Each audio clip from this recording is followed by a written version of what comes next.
Bismillahirrahmanirrahim. Assalamualaikum warahmatullahi wabarakatuh. Sebelumnya, izinkan saya untuk memperkenalkan diri terlebih dahulu. Perkenalkan, nama saya Raden Syifa Sofia dari kelas 1A ABS dengan program studi D3 Administrasi Bisnis dari Politeknik Negeri Bandung. Kali ini, saya akan mempresentasikan buku dengan judul The Power of Habit untuk memenuhi tugas kuliah pengembangan karakter yang diampu oleh Bapak Sri Raharso. Nah, sebelum memulai ke materi tentang presentasi buku ini, saya akan menjelaskan terlebih dahulu profil dari buku The Power of Habit. Nah, buku The Power of Habit yaitu berjudul The Power of Habit tentu saja. Penulisnya adalah Charles Duhigg dan penerbitnya adalah KPG atau Kepustakaan Populer Gramedia, tahun terbit pada tahun 2012, jumlah halaman sebanyak 371 halaman, jenis buku adalah non-fiksi atau buku motivasi, dan bahasa Indonesia yang diterjemahkan dari bahasa Inggris. Nah, sebelum ke materi intinya, saya juga akan menjelaskan biografi singkat dari penulis buku The Power of Habit, yaitu Charles Duhigg. Charles Duhigg lahir pada tahun 1974 di New Mexico dan ia tinggal di Brooklyn bersama dengan istri dan kedua anaknya. Ia merupakan reporter investigasi The New York Times. Ia pernah meraih penghargaan National Academies of Science, National Journalism, dan menjadi anggota tim finalis hadiah Pulitzer 2009. Dia juga menjadi kontributor untuk This American Life, NPR, NewsHour, dan Frontline. Kemudian, ia juga merupakan lulusan dari Harvard Business School dan Yale College. Nah, tentu saja dalam buku ini kita pasti akan membahas terlebih dahulu apa sih yang akan dibahas di sana, atau topik bahasan dari buku ini sendiri apa. Nah, jadi buku The Power of Habit terbagi menjadi 3 bagian, yaitu bagian ke-1 tentang kebiasaan perorangan, bagian kedua tentang kebiasaan organisasi yang sukses, dan bagian ketiga adalah tentang kebiasaan komunitas. Kita mulai dari bagian ke-1, yaitu kebiasaan perorangan. Lingkaran kebiasaan, bagaimana kebiasaan bekerja. Nah, sebelumnya kita pasti sudah tidak asing kan dengan apa itu kebiasaan. Kita sering sekali membicarakan apa sih itu sebenarnya kebiasaan.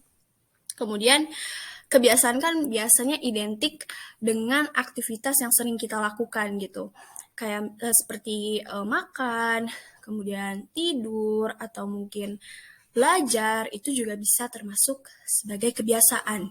Mungkin bisa dikaitkan dengan sesuatu yang dilakukan secara berulang dan juga otak kita sudah otomatis untuk melakukan hal tersebut. Nah, di dalam kebiasaan itu terdapat lingkaran kebiasaan. Pada gambar ini, lingkaran kebiasaan pertama dimulai dari mengidam atau otak kita yang mengidam. Kemudian adanya tanda, rutinitas, lalu adanya ganjaran atau hadiah atau reward. Nah, tanda sendiri ini apa sih sebenarnya tanda di lingkaran kebiasaan? Nah, tanda adalah pemicu yang memberitahu otak. Kemudian rutinitas. Rutinitas berarti ada sesuatu yang kita lakukan, baik itu tindakan fisik, mental, atau emosional. Kemudian ada ganjaran atau hadiah atau reward yang membantu otak membuat lingkaran kebiasaan patut diingat untuk di masa depan. Jadi ganjaran atau hadiah ini tuh sebenarnya yang kita idamkan gitu. Dari sebuah kebiasaan pasti ada ganjaran yang kita inginkan, yang kita idamkan. Maka dari itu kita melakukan kebiasaan ini.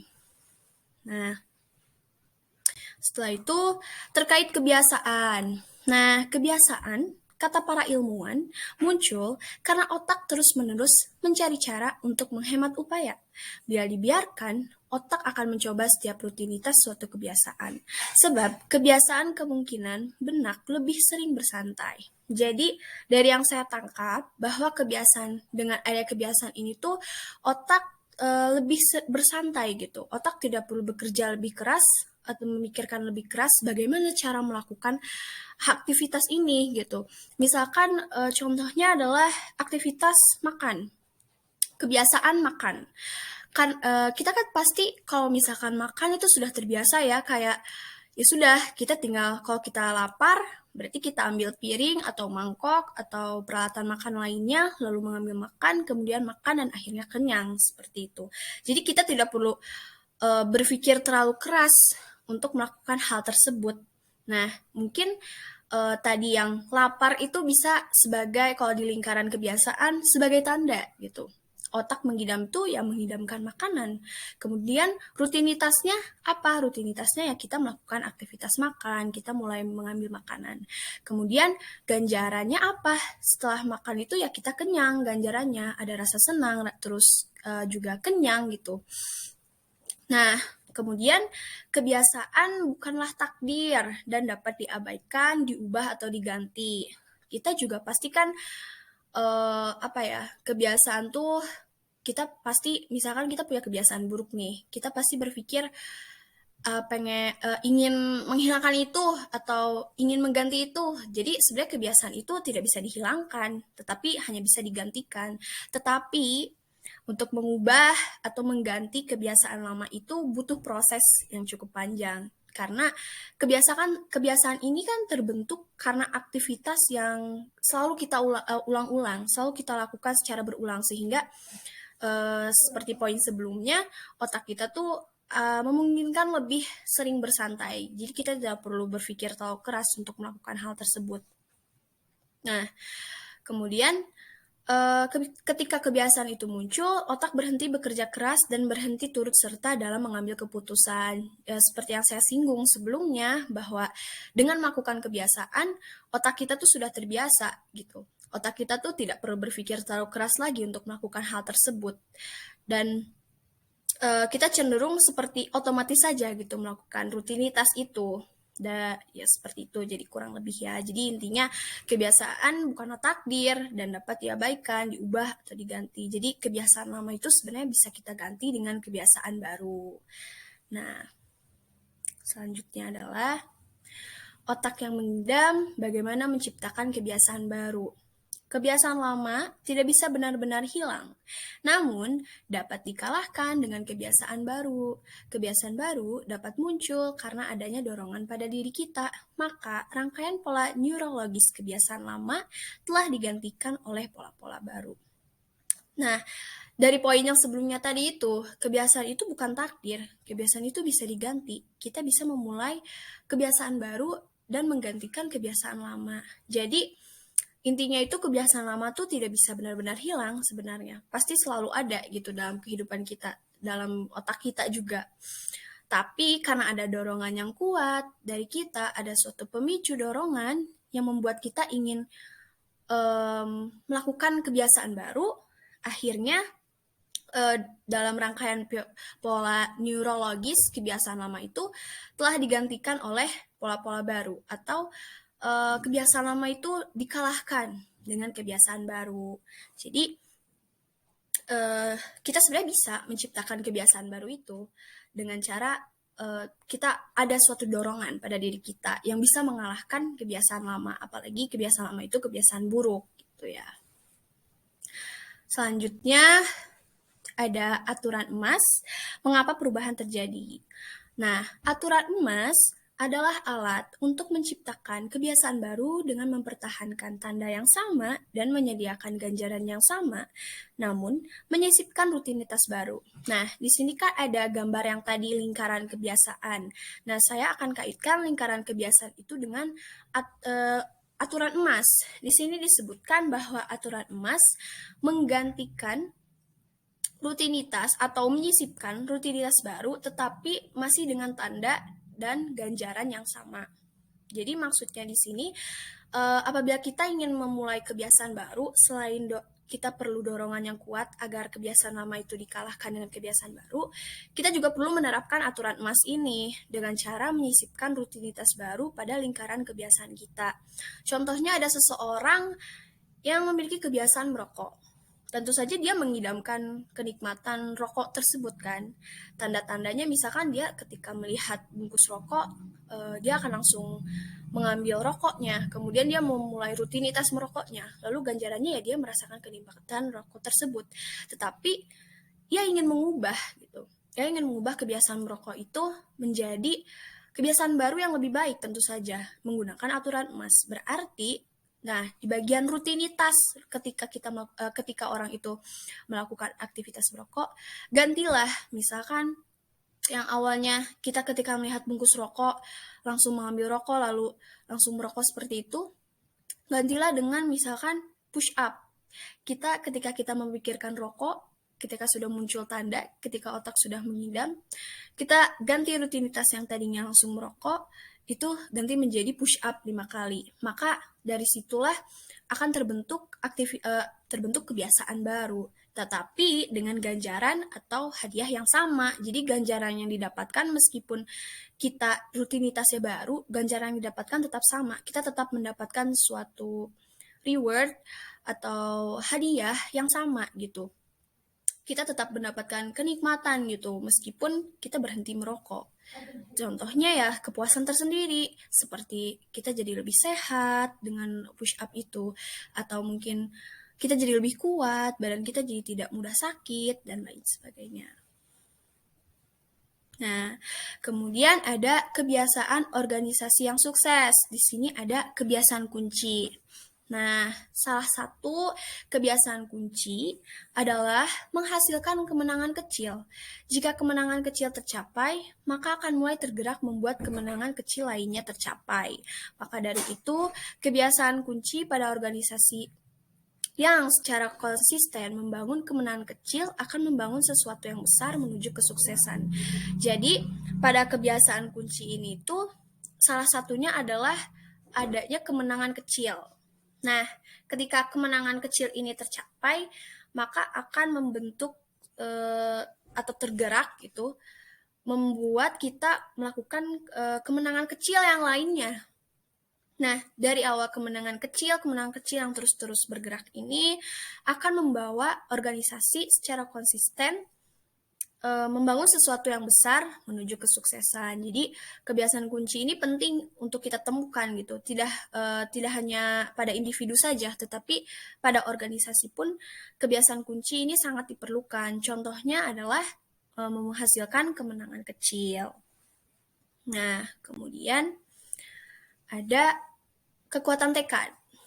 Nah, dari berbagai penelitian menunjukkan kekuatan tekad merupakan satu-satunya kebiasaan kunci paling penting bagi keberhasilan individu. Di sini berarti selain tadi kebiasaan kunci itu ada kemenangan kecil, membentuk kemenangan kecil, di sini ada juga kekuatan tekad. Dan kekuatan tekad ini menjadi satu-satunya kebiasaan kunci yang paling penting bagi keberhasilan individu. Tentu saja dari suatu organisasi yang sukses itu pastikan berawal dari individunya terlebih dahulu ya. Nah, apabila tekad yang dimiliki individu dalam organisasi itu sudah kuat, maka tentu akan membawa organisasi ke dalam keberhasilan gitu. Jadi berawal dari keberhasilan individu, akhirnya menjadi keberhasilan secara menyeluruh secara semuanya gitu. Organisasi itu semuanya menjadi berhasil dengan adanya kekuatan tekad. Kemudian begitu kekuatan tekad menjadi kuat, segalanya pun tersentuh. Nah, jadi begini aja, kalau misalkan kita dalam suatu organisasi, kita punya tekad yang kuat nih, terus kita ada dorongan, motivasi dari semua individunya, tidak hanya dari pimpinannya saja. Pastikan segalanya pun akan tersentuh. Maksudnya dari tanggung jawab kita sebagai individu, tanggung jawab pimpinan, tanggung jawab yang semua anggota organisasi yang harus dilakukan itu akan tersentuh dan akan tercapainya tujuan dari organisasi tersebut. Jadi dengan adanya tekad yang kuat tuh akan menimbulkan tanggung jawab agar semua misalkan tujuan tersentuh gitu atau tercapai. Nah, kemudian juga memberikan makna pada apa yang kita lakukan. Tentu saja dengan kekuatan tekad yang kuat itu dibutuhkan energi yang lebih besar gitu. Jika misalkan kekuatan tekadnya lemah, tentu saja kan tidak akan tersentuh ya. tujuan dari organisasi atau dari individunya sendiri pun jadinya tidak maksimal gitu. Nah, kita dengan kekuatan tekad itu perlu memberikan makna pada apa yang kita lakukan. Jadi apa yang kita lakukan itu perlu ada makna untuk kita, atau kita perlu menemukan manfaat dari apa yang kita lakukan. Dengan kita menemukan manfaat itu, maka akan berpengaruh pada kekuatan tekad. Kita akan ada dorongan yang kuat dengan tekad yang kuat untuk mencapai sesuatu seperti itu. Nah, kemudian selain kekuatan tekad tadi, ada juga kekuatan krisis. Nah, krisis sendiri itu terdiri dari tantangan dan juga kesempatan. Krisis juga dapat terjadi secara sengaja maupun tidak disengaja. Ketika sedang terjadi kekacauan, kebiasaan-kebiasaan organisasional menjadi cukup mudah diubah untuk menetapkan tanggung jawab dan menciptakan keseimbangan kekuasaan yang lebih adil. Jadi krisis sendiri itu terbagi menjadi dua, suatu tantangan atau kesempatan. Krisis juga dapat terjadi secara disengaja atau tidak disengaja. Untuk di buku The Power of Habit, setahu saya jadi ada salah satu rumah sakit ini tentang kekuatan krisis. Rumah sakit ini itu adanya krisis itu karena ketidaksengajaan. Berawal dari jam kerja para perawat dan dokter di sana itu cukup panjang, terutama para perawatnya. Kemudian perawat di sana melakukan demonstrasi, bahkan mogok kerja, dan intinya tidak berjalan dengan baik lah di rumah sakit itu. Juga hubungan dokter dengan perawat yang tidak baik. Perawat itu harus selalu mengikuti apa yang dimau dokter, juga harus mengikuti mood dokter supaya dokter itu tidak bertingkah tidak marah atau seperti itu. Jadi intinya di sana tuh kerjasama tuh hanya karena perawat tuh takut dimarahi oleh dokter dan agar menjaga mood dokter di sana. Sampai puncaknya itu ketika rumah sakit ini tuh sudah tidak kondusif gitu. Bahkan ada seperti malpraktek, jadi kesalahan oleh seorang dokter pada pasien ketika membedah bagian kepala itu salah bagian. Akhirnya si pasien ini tuh nyawanya tidak tertolong dan keluarganya menyalahkan dokternya bahwa ini kelalaian dokternya. Memang di sini karena tidak ada koordinasi antara perawat dan dokter, karena perawat juga takut dengan dokter, akhirnya terjadi kesalahan seperti itu dan banyak sekali perawat yang mengeluh dengan kondisi rumah sakit ini. Nah, itu tuh salah satu contoh krisis yang tidak disengaja. Nah, akhirnya menimbulkan kekacauan, tetapi tidak ada tanggung jawab lebih lanjut gitu. Nah, tadi yang disinggung, kemudian kembali lagi ke kekuatan krisis.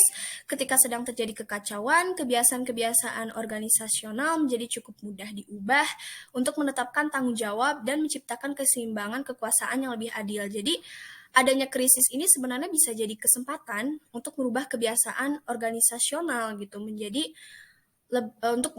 menjadi lebih baik dan menetapkan tanggung jawab dan menciptakan keseimbangan kekuasaan yang lebih adil. Kemudian, pemimpin yang baik memanfaatkan krisis untuk menciptakan kembali kebiasaan organisasional. Terkadang, pemimpin juga sengaja membiarkan krisis sampai tahap tertentu agar mudah membuat perubahan kebiasaan kemudian. Nah, yang salah satu rumah sakit ini pun pada akhirnya rumah sakit ini menjadi lebih baik di tahun berikutnya, di tahun beberapa tahun kemudian rumah sakit ini pun berhasil mendapatkan penghargaan karena dari krisis tersebut akhirnya ada suatu perubahan yang awalnya perawat itu takut dengan dokter dan perawat itu harus menuruti semua kemauan dokter, tapi akhirnya rumah sakit ini berubah gitu. Dokter akhirnya mau mendengarkan apa saran dari perawat dan akhirnya rumah sakit ini pun bisa menjadi lebih baik lagi ke depannya, seperti itu. Kemudian, kebiasaan komunitas. Nah, Kebiasaan sosial mendorong pergerakan agar berkembang melampaui sebuah komunitas. Pergerakan mengandalkan pola-pola sosial yang bermula sebagai kebiasaan pertemanan, tumbuh melalui kebiasaan komunitas, dan dipertahankan oleh kebiasaan-kebiasaan baru yang mengubah rasa identitas peserta. Jadi, pergerakan sendiri itu didorong dari kebiasaan sosial dalam suatu komunitas gitu. Kebiasaan pun dipengaruhi oleh selain individu, oleh juga ikatan lemah ataupun ikatan kuat yang berkolaborasi sehingga mendorong pergerakan juga. Jadi pola-pola sosial, kebiasaan sosial ini muncul karena adanya kebiasaan pertemanan, tumbuh melalui kebiasaan komunitas, dan dipertahankan oleh kebiasaan-kebiasaan baru yang mengubah rasa identitas peserta. Seperti itu. Kemudian selanjutnya adalah apakah kita bertanggung jawab atas kebiasaan kita? Nah, terkadang ada sejumlah orang yang bertanggung jawab atas kebiasaannya, yaitu orang-orang dengan teror tidur karena merugikan orang lain. Nah, dari yang saya baca di buku The Power of Habit, teror tidur ini cukup merugikan tentunya dan meresahkan juga kepada orang-orang yang mengalami ini. Meskipun memang yang mengalami kerugian oleh orang-orang yang mengalami teror tidur ini hanya sedikit, hanya sekitar 3%, tetapi tetap saja teror tidur ini dapat mengancam orang-orang yang memiliki pola tidur normal gitu. Karena orang-orang yang memiliki teror tidur itu mereka melakukan aktivitas pada mimpinya ya mereka hanya mimpi saja, tetapi ternyata di dalam kehidupan ternyata dalam kondisi yang sebenarnya dia melakukan itu hampir mirip seperti seseorang yang tidur sambil berjalan. Jadi mereka melakukan aktivitas sehari-hari tetapi mereka tidur gitu. Terkadang orang yang memiliki penyakit atau kelainan teror tidur ini tuh ada yang dia merasa dia tidur, tetapi ketika bangun dia tiba-tiba sudah melecehkan seorang perempuan misalkan. Dia sangat kaget tentu saja. Dan dia juga pasti dibawa oleh pihak berwajib gitu, oleh polisi. Namun dia juga kebingungan gitu. Dia juga tidak tahu kenapa dia bisa melakukan hal tersebut. Padahal ya rasa ya tidur gitu. Nah, tentu saja itu pasti kan menjadi membentuk suatu kebiasaan ya teror tidur ini. Dan tentunya harus bertanggung jawab atas apa yang dilakukan. Dan ada kemungkinan merugikan orang lain juga. Tentu saja kita pasti harus bertanggung jawab atas teror tidur ini. Untuk orang-orang yang mengalami teror tidur ini tentu saja mereka harus mempertanggungjawabkan kebiasaan itu. Kemudian kebiasaan kita sekarang akan memengaruhi kita ke depannya. Tentu saja kita kan sebenarnya ada pilihannya. Kebiasaan itu ada kebiasaan baik, ada kebiasaan buruk. Dan pasti itu memengaruhi kita ke depannya. Karena tadi kebiasaan itu bukan takdir, kebiasaan itu tidak bisa dilenyapkan, hanya bisa diganti. Kita itu semua kembali kepada kita. Apa kita mau merubah kebiasaan itu atau tidak, itu semuanya kembali lagi kepada kita. Intinya kebiasaan itu pasti mengaruhi kita ke depannya. Ada seseorang yang kebiasaan mabuk-mabukan, kebiasaan merokok, kebiasaan berjudi. Pasti mungkin pada awal dia merasa dia mendapatkan ganjaran yang menyenangkan gitu, yang menurut dia itu tuh sesuatu yang berharga buat dia. Tetapi karena itu kebiasaan buruk, pasti akan memengaruhi kehidupan dia selanjutnya. Kalau misalkan yang merokok atau mabuk, mungkin mereka pada akhirnya akan melalui kehidupannya dengan mereka mengalami berbagai penyakit. Kalau yang misalkan berjudi, mereka akan mengalami kerugian, bahkan di penjara. Jadi intinya kebiasaan itu sangat mempengaruhi kehidupan kita. Kemudian tidak ada kebiasaan yang dapat diubah dengan mudah dan cepat. Namun dengan waktu dan upaya kebiasaan bisa dibentuk ulang. Jadi pasti seseorang ketika ada yang ahli tentang kebiasaan pasti berpikir saya ingin apa sih rumusnya atau apa sih tipsnya supaya kebiasaan tuh bisa cepat diubah. Nah, sebenarnya balik lagi ke diri sendiri itu. Dan memang membutuhkan proses yang cukup lama. Karena kan kebiasaan itu terbentuk karena sesuatu yang kita lakukan berulang dan otak juga sudah otomatis mengenali aktivitas atau rutinitas tersebut. Makanya untuk membentuk kebiasaan baru itu membutuhkan waktu dan upaya. Juga salah satunya adalah kita dapat menggunakan aturan emas tadi. Kita mengubah kebiasaan baru kita mengubah kebiasaan lama dengan kebiasaan baru dengan cara dalam lingkaran kebiasaan kita menyisipkan rutinitas baru tetapi dengan tanda dan ganjaran yang sama.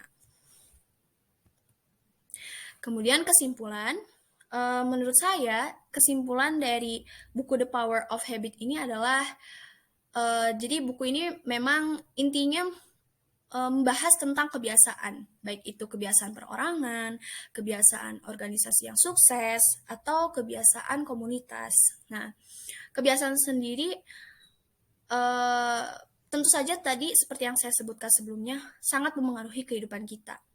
Kebiasaan lama, kebiasaan baru pasti ada hubungannya dengan kehidupan kita. Kemudian kebiasaan itu tidak dapat dilenyapkan, hanya dapat diganti oleh kebiasaan baru.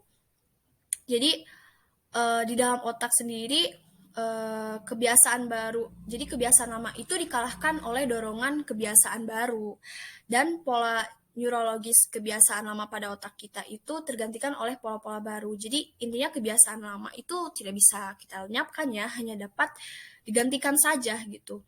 Nah, kemudian kebiasaan yang kita lakukan biasanya membentuk sebuah lingkar kebiasaan. Seperti yang tadi saya jelaskan di awal, ada lingkaran kebiasaan yang terdiri dari otak yang mengidam, kemudian adanya tanda, adanya rutinitas, juga ada ganjaran, hadiah atau reward. Nah, kemudian membentuk kebiasaan baru membutuhkan waktu dan bantuan dari orang lain. Tentu saja ya, membentuk kebiasaan baru itu kan tidak mudah. Seperti yang tadi itu butuh upaya dan waktu.